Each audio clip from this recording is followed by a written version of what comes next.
जय हिंद दोस्तों, स्वागत है आप सभी का आबिद सर क्लासेस में। आज के इस वीडियो में हम लोग देखने वाले हैं ज्योग्राफी क्लास 10th। जी हाँ, क्लास 10th का ज्योग्राफी देखने वाले हैं। जो फर्स्ट चैप्टर है वो है भारत संसाधन एवं उपयोग। इस वीडियो में हम लोग समझेंगे संसाधन क्या होता है, संसाधन के कैसे उपयोग किया जाता है। तो अगर चाहते हैं आपको कि ऐसे ही अच्छे वीडियो मिले तो आप मेरे चैनल को लाइक करें, सब्सक्राइब करें, शेयर करें। आइए अपना टॉपिक शुरू करते हैं। सबसे पहले हम समझते हैं संसाधन होता क्या है। संसाधन कहते किसे हैं? प्रकृति में मौजूद वे सभी वस्तुएं जिसे मनुष्य किसी तकनीक के माध्यम से अपने उपयोग में ला सकता है उसे संसाधन कहते हैं। प्रकृति में मौजूद वे सभी वस्तुएं जिसको मनुष्य अपने तकनीक के द्वारा अपने दिमाग से अपने उपयोग के लायक उसे बना लेता है उसे संसाधन कहा जाता है। जैसे आप समझिए कोयला, कोयला वैसे पड़ा हुआ है तो वो संसाधन नहीं कहलाएगा, लेकिन कोयला का उपयोग मनुष्य खाना बनाने में करता है। कोयला से बिजली तैयार की जाती है, यानी एक साधन का काम करता है, इसलिए कोयला संसाधन कहलाएगा। पेट्रोल देख लो, पेट्रोल का इस्तेमाल गाड़ियों को चलाने में होता है, जो पेट्रोल इंजन होते हैं उसमें इसका प्रयोग होता है। तो पेट्रोल से मनुष्य अपना काम निकालता है, यानी एक जगह से दूसरी जगह जाने के लिए गाड़ी का इस्तेमाल करता है और उस गाड़ी में पेट्रोल का इस्तेमाल करता है, यानी जो पेट्रोल होता है एक साधन का काम करता है। उसी तरह से ये जो डीजल होता है, डीजल भी साधन का काम करता है। अब देखते हैं लोहा। जो लोहा होता है ये किसी भी देश का मेरुदंड कहलाता है, खासकर भारत देश का ये मेरुदंड है। जब से लोहा का आविष्कार हुआ तब से लोहा से सभी तरह के मशीन बनने शुरू हो गए, सभी तरह के औजार बनने शुरू हो गए, तरह तरह के वस्तुएं बनने शुरू हो गए, जिसकी वजह से क्रांति आई। ये जो लोहा होता है, लोहा हमारे लिए बहुत सारे साधन का काम करता है। जैसे आप समझ लो कि आप देखो कि जमीन से खोद के या किसी तरह से लोहा बनाया जाता है। लोहा को बना करके उसको अगर वैसे ही छोड़ दिया जाए तो लोहा संसाधन का काम नहीं करता है। जब हम उस लोहे को पिघला करके औजार बना लेते हैं, जैसे कुदाल बना लेते हैं, और कुदाल से हम लोग मिट्टी को उठाने में, मिट्टी को कोड़ने में करते हैं, तो वो संसाधन का काम करता है। तो ये क्या हो जाता है? लोहा संसाधन हो जाता है। तांबा देख लो, तांबा का इस्तेमाल तार को बनाने में किया जाता है, ठीक है। तो ये क्या होता है? बर्तन को बनाने में किया जाता है, तो ये साधन का काम करता है।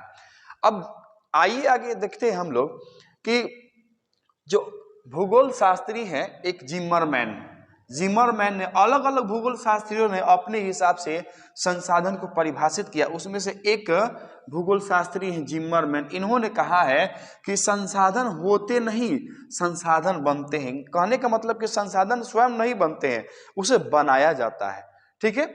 जो संसाधन होता है किसी भी देश का आर्थिक सामाजिक मेरुदंड होता है। जी हाँ, संसाधन क्या होता है? किसी भी देश का आर्थिक और सामाजिक मेरुदंड होता है, यानी संसाधन के माध्यम से वो देश आर्थिक दृष्टि से, इकोनॉमिकल दृष्टि से मजबूत हो जाता है। वो एक मेरुदंड का काम करता है।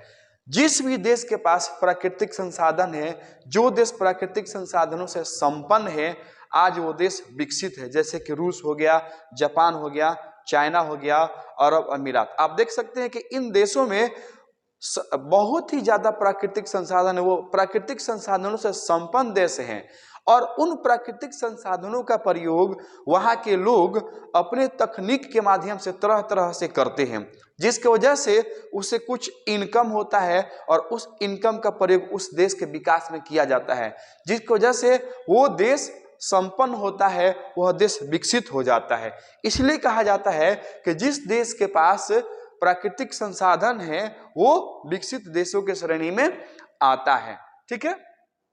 आगे हम लोग देखते हैं कि ये जो संसाधन होता है ये बहुत सारे मदद करता है मनुष्य के। यहाँ तक कि जो मनुष्य है, जिसको हम लोग बोलते हैं मानव संसाधन, मनुष्य भी संसाधन का काम करता है। जैसे कि आप किसी का सेवा कर रहे हैं, सेवा में जैसे कि आप गाना गा कर किसी का मनोरंजन करते हैं, चित्रकारी करते हैं, है ना। तो ये संसाधन का काम करता है, क्योंकि आप उससे कुछ पैसे कमाते हैं और उस पैसे से आपका जीविकापार्जन होता है।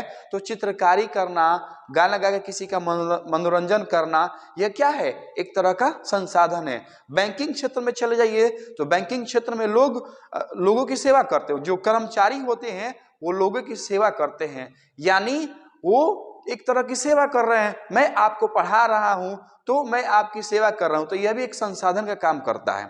ठीक है, जो बैंक में कर्मचारी होते हैं, काम करते हैं, तो उनको उसके बदले कुछ पैसा मिलता है और उस पैसे से वो अपना जीविकापार्जन करते हैं, इसलिए वो एक मानव संसाधन का काम करता है। अब हम लोग देखते हैं संसाधन के प्रकार। संसाधन के प्रकार में जो पहला प्रकार होता है उसको हम लोग देखने वाले हैं। तो पहला प्रकार में वो है उत्पत्ति के आधार पर, यानी उत्पत्ति के आधार पर संसाधन को दो भागों में बांटा गया है। पहला है जैव संसाधन और दूसरा है अजैव संसाधन। जैव संसाधन क्या होता है, ऐसे संसाधन जो हमें जीवों से प्राप्त होता है उसे जैव संसाधन कहा जाता है। जैसे वनस्पति, वनस्पति क्या है, यह जीव है, यानी जो वनस्पति जैसे पेड़ पौधे ये सब क्या है, जीव जंतु है। ठीक है, जीव है, तो इससे हमें संसाधन प्राप्त होता है। जैसे हम पेड़ की लकड़ियों को काटते हैं और काट करके घर का दरवाजा बनाते हैं, है ना, डोर फ्रेम बनाते हैं, चौकी बनाते हैं, है ना। तो ये क्या हमारे लिए काम करते हैं, संसाधन का काम करते हैं। मनुष्य हो गया, तो मनुष्य भी तो जीव है, ये हमारे लिए संसाधन का काम करता है। कैसे काम करता है, जैसे मनुष्य गाना गा दिया, गाना गा करके आपका मनोरंजन कर दिया और उसके बदले में आप उसे कुछ पैसा दे दिए, है ना, उसका काम चल गया, है ना। कोई चित्रकारी कर देता है, चित्रकारी करता है और उस चित्र को बेचता है, तो उसके बदले उसे कुछ पैसा मिल जाता है, उसका काम चल जाता है। ठीक है, आप देख लो कि मनुष्य आपके सामानों को ढो देता है, यानी आपके लिए संसाधन का काम कर। जैसे कुली देखे हैं, कुली आप लोग स्टेशन पे काम करता है, तो कुली आपके सामानों को ढोता है अपने सिर पे और उसके बदले आप उसे कुछ पैसा दे देते हैं, तो उस पैसे से उसका जीविकापार्जन हो जाता है, यानी उसका काम चल जाता है। तो वो संसाधन का काम करता है। आप बैंक गए होंगे तो बैंक में जो कर्मचारी काम करता है वो आपके लिए सेवा करता है, आपका सेवा करता है, तो उस सेवा के बदले उसे कुछ मिलता है, आपके लिए संसाधन का काम करता है। आप ठेला खींचने वाले व्यक्ति को देखे होंगे, वो आपके सामानों को आपके दरवाजे तक पहुंचाता है और उसके बदले आप उसे कुछ पैसा देते हैं, यानी वो संसाधन का काम करता है। तो हम कह सकते हैं कि जो मनुष्य होता है ना, एक तरह का संसाधन का काम करता है। बकरी देख लो, बकरी का दूध देखो, तो बकरी का जो दूध होता है ना, सबसे गर्म दूध होता है, शरीर के लिए काफी फायदेमंद होता है। ठीक है, तो बकरी का दूध एक तरह का संसाधन का काम कर गया। भेड़ देखो, भेड़ का दूध हो गया, भेड़ के जो रुए होते हैं, भेड़ के रुए से रुई बनाई जाती है और उस रुई का इस्तेमाल जैसे कि तोशक बनाने में होता है, तकिया बनाने में होता है, गर्म कपड़ा बनाने में होता है, यानी ये संसाधन का काम करता है। इस तरह से हम कह सकते हैं कि जो जीव साधन का काम करता है उसे क्या कहते हैं, जैव संसाधन कहते हैं। अब समझते हैं अजैव संसाधन। अजैव संसाधन क्या होता है, ऐसे संसाधन जो निर्जीव वस्तुओं से प्राप्त होता है उसे अजैव संसाधन कहा जाता है।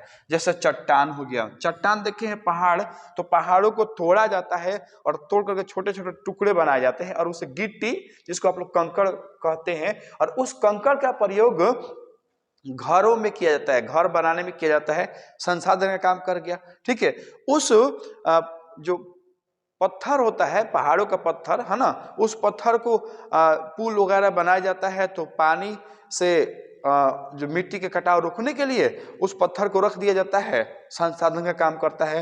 रोड बनाने में उसका इस्तेमाल किया जाता है, तो वो संसाधन का काम करता है। ठीक है, अब देखते हैं धातु। आप धातु का तरह तरह का वस्तु भी देखते हैं, जैसे कि आप देख लो कि फैन हो गया, धातु का बनता है, केबल हो गया, जो तार उसमें लगा होता है वो धातु का बना होता है, तरह तरह की मशीनें होती है वो धातु की बनी होती है, तो वो क्या होता है, संसाधन का काम करता है। खनिज देख लो, ये खनिज, नीचे से खनिज जैसे कोयला हो गया, ये सब को निकाला जाता है। ठीक है, तो ये हमारे लिए संसाधन का काम करता है।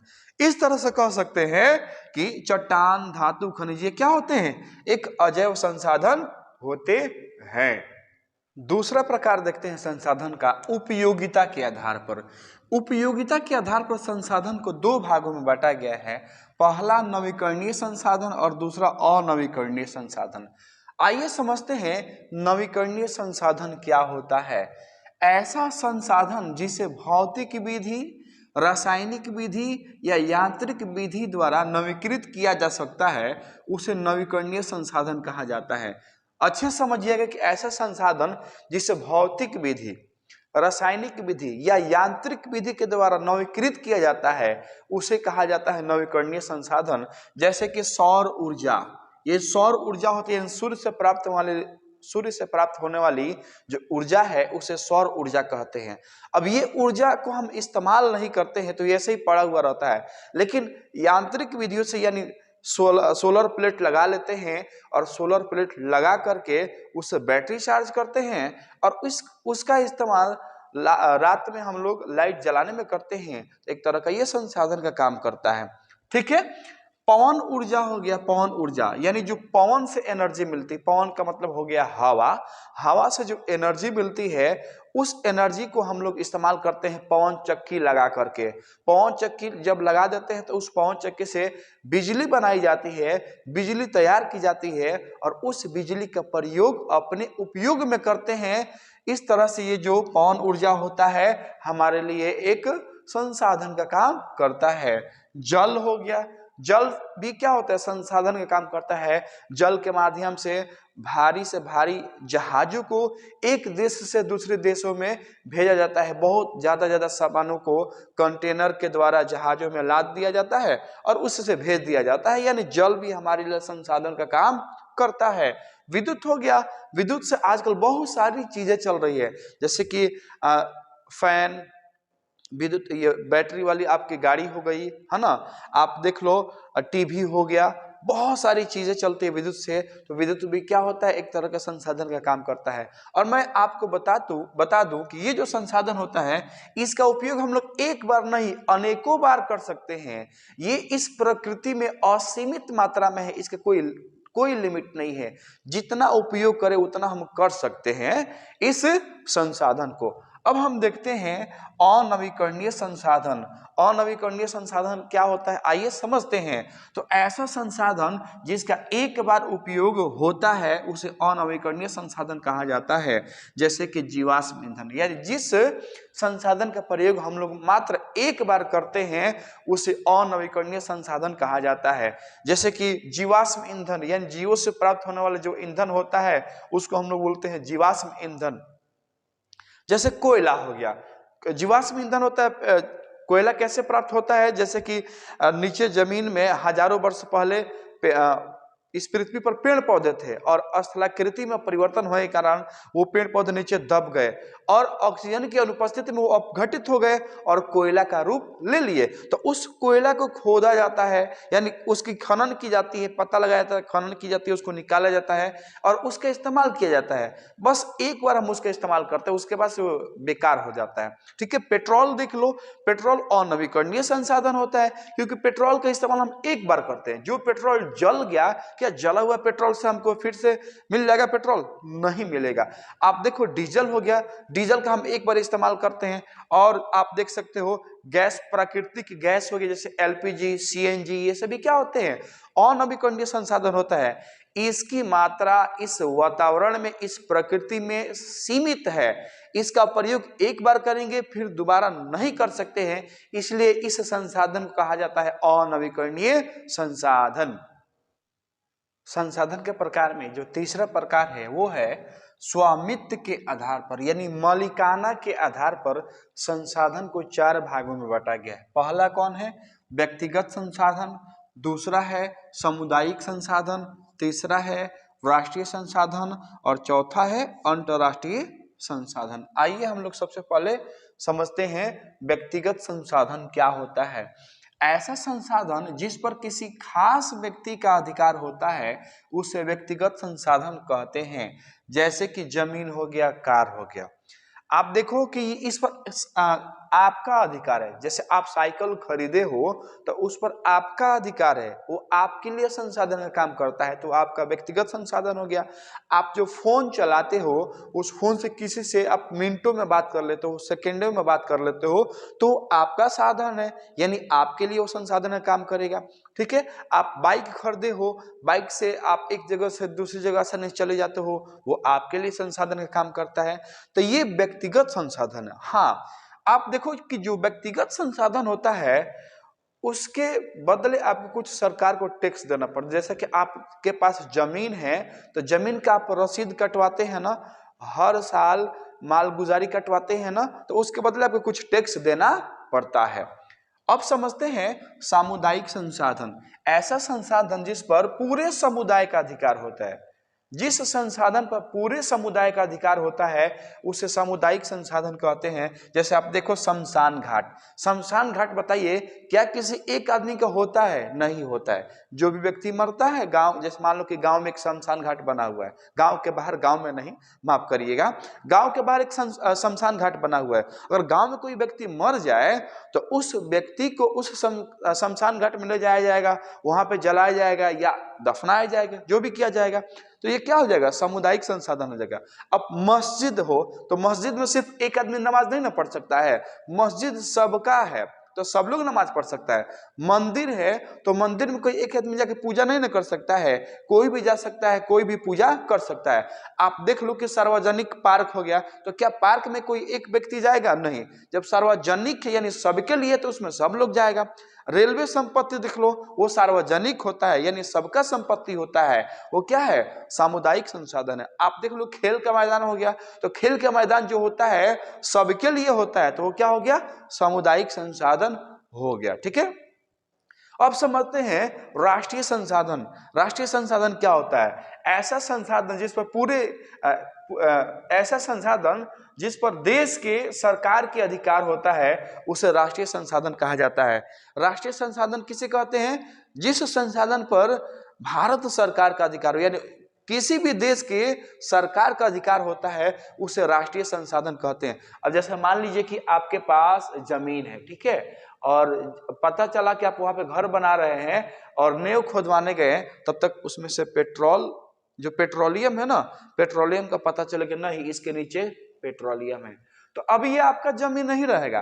गवर्नमेंट आपको इसके बदले कहीं और जमीन दे देगी, लेकिन आपके जमीन को ले लेगी। ये क्या हो जाएगा? राष्ट्रीय संपत्ति हो जाएगी, यानी राष्ट्र का ये है ना, देश का है। ठीक है, अब देखो भूमि हो गया, राष्ट्रीय संसाधन है। खनिज हो गया, खनिज पदार्थ, ये सभी क्या होते हैं? राष्ट्रीय संसाधन होते हैं। अब समझते हैं अंतर्राष्ट्रीय संसाधन। अंतर्राष्ट्रीय संसाधन क्या होता है? कि ऐसा संसाधन जिस पर अंतर्राष्ट्रीय देशों का अधिकार होता है उसे अंतर्राष्ट्रीय संसाधन कहते हैं। कहा जाता है कि जो तट रेखा होती है, तट रेखा से 200 किलोमीटर दूरी के बाद, तट रेखा से 200 किलोमीटर दूरी के बाद, है ना, जो भी संसाधन पाए जाएंगे, जो क्षेत्र पाए जाएंगे और उसमें जो भी संसाधन पाया जाएगा, उस पर किसी देश का अधिकार नहीं होगा, अंतर्राष्ट्रीय देश का अधिकार होगा। अब अंतर्राष्ट्रीय देश उस संसाधन का जैसे मन करे वैसे इस्तेमाल कर सकता है। तो उम्मीद करते हैं कि आपको ये समझ में आया होगा। संसाधन का जो चौथा प्रकार है वो है विकास के स्थिति के आधार पर। विकास के स्थिति के आधार पर संसाधन को 4 भागों में बांटा गया। पहला भाग है संभावित संसाधन, दूसरा है विकसित संसाधन, तीसरा है भंडारण संसाधन और चौथा है संचित कोष संसाधन। आइए बारी बारी से सबके बारे में हम लोग समझते हैं। संभावित संसाधन, संभावित संसाधन क्या होता है समझते हैं। ऐसे संसाधन जिसे प्राप्त करने की संभावना होती है लेकिन उसे प्राप्त नहीं किया गया है, उसे संभावित संसाधन कहते हैं। जैसे कि वैसा संसाधन जिसको हम लोग प्राप्त कर सकते हैं लेकिन अभी तक उसे प्राप्त नहीं किया गया है, तकनीक के अभाव में या किसी अन्य कारणों से उसे प्राप्त नहीं किया गया, उसे क्या कहते हैं हम लोग? संभावित संसाधन कहते हैं। जैसे कि मान लो कि यहाँ पर एक जमीन है, ठीक है, ये भूमि है या जमीन है और नीचे यहाँ पे खनिज है, लेकिन इसको निकालने में जितना खर्च हो रहा है उससे बहुत ही कम ये खनिज है, तो ये क्या है? एक संभावित संसाधन है। ठीक है, इसको हम लोग संभावित संसाधन कह सकते हैं, क्योंकि मान लो कि इसको निकालने में 2 करोड़ खर्च हो रहा है और यहाँ पे 50 लाख का ही खनिज है, तो इस खनिज को नहीं निकाला जाता है। तो ये क्या कहलाएंगे? संभावी संसाधन कहलाएंगे। अगला समझते हैं विकसित संसाधन। विकसित संसाधन क्या होता है आइए समझते हैं। वैसे संसाधन जिनके उपयोग के लिए अलग अलग तकनीक का उपयोग किया जाता है तथा उनके गुणवत्ता और मात्रा निर्धारित की जाती है, उसे विकसित संसाधन कहा जाता है। यानी जिस संसाधन को का उपयोग करने के लिए अलग अलग तकनीक का इस्तेमाल किया जाता है और उसके गुणों के बारे में, उसके एक्टिविटी के बारे में, एक्टिविटी यानी क्रियाकलाप के बारे में पता लगाया जाता है, उसे कहा जाता है विकसित संसाधन कहा जाता है। जैसे मान लो कि जमीन से खनिज को निकाल लिए, है ना, और खनिज को निकालते हैं तो निकालने के बाद से तकनीक लगाते हैं, यानी अलग अलग टेक्नोलॉजी के द्वारा उसके गुण को जानते हैं कि खनिज जो है किस काम के लायक है, हमारे लिए ये खनिज काम के लायक है कि नहीं है। इस खनिज को हम निकाल रहे हैं तो हमारे लिए कितना कारगर सिद्ध हो सकता है, तब जाकर के हम लोग उस खनिज को निकालते हैं। तो ऐसे संसाधन को हम लोग बोलते हैं विकसित संसाधन, यानी वो खनिज उसमें है लेकिन अभी उसका विकास नहीं किया गया है। अब समझते हैं भंडारण संसाधन। भंडारण संसाधन क्या होता है? ऐसे संसाधन जो प्रकृति में उपलब्ध है लेकिन तकनीक के अभाव में उसे उपयोग में नहीं लाया जाता है, उसे भंडारण संसाधन कहते हैं। यानी जो संसाधन प्रकृति में ऑलरेडी मौजूद है लेकिन हमारे पास तकनीक नहीं है कि उस संसाधन का प्रयोग हम लोग कर सकें, तो वैसे संसाधन को हम लोग बोलते हैं भंडारण संसाधन। जैसे कि जल हो गया, हाइड्रोजन और ऑक्सीजन के यौगिक हो गया। तो जल हाइड्रोजन और ऑक्सीजन के यौगिक को उपयोग में लाने के लिए हमारे पास तकनीक नहीं होती है, हमारे पास वैसी व्यवस्था नहीं है कि हम इसको उपयोग करें और हम अपने दैनिक जीवन में इसका इस्तेमाल करें। देखो इसमें जो होता है ना, इसमें असीमित मात्रा में एनर्जी होती है लेकिन हम इसका पूरा प्रयोग नहीं कर पाते क्योंकि हमारे पास तकनीक नहीं है, हमारे पास टेक्नोलॉजी नहीं है। अब समझते हैं संचित कोश संसाधन। ऐसा संसाधन जिसका उपयोग हम कर सकते हैं लेकिन इसको भविष्य में उपयोग के लिए संचित किया जाता है, उसे हम लोग बोलते हैं संचित कोश संसाधन। यानी जिस संसाधन का उपयोग हम कर सकते हैं लेकिन उसका उपयोग हम नहीं कर रहे हैं। क्यों नहीं कर रहे हैं? क्योंकि हम लोग सोच रहे हैं कि हमारी आगे की आने वाली जो पीढ़ी है वो पीढ़ी इस संसाधन का प्रयोग करेगी। अगर हम इसका उपयोग अभी कर ले तो ये संसाधन पूरी तरह से समाप्त हो जाएंगे और आगे आने वाली जो पीढ़ी है उसको समझ में नहीं आएगा कि ये संसाधन क्या। जैसे मान लो कोयला, हम कोयला को इस्तेमाल करके, है ना, उसको समाप्त कर दें, उसका उपयोग करें पूरी तरह से समाप्त कर दें और आगे अगर कहीं कोयला मिल जाए तो पीढ़ी के लोग कहें ये क्या है, वो समझ ही नहीं पाएंगे कि ये क्या है।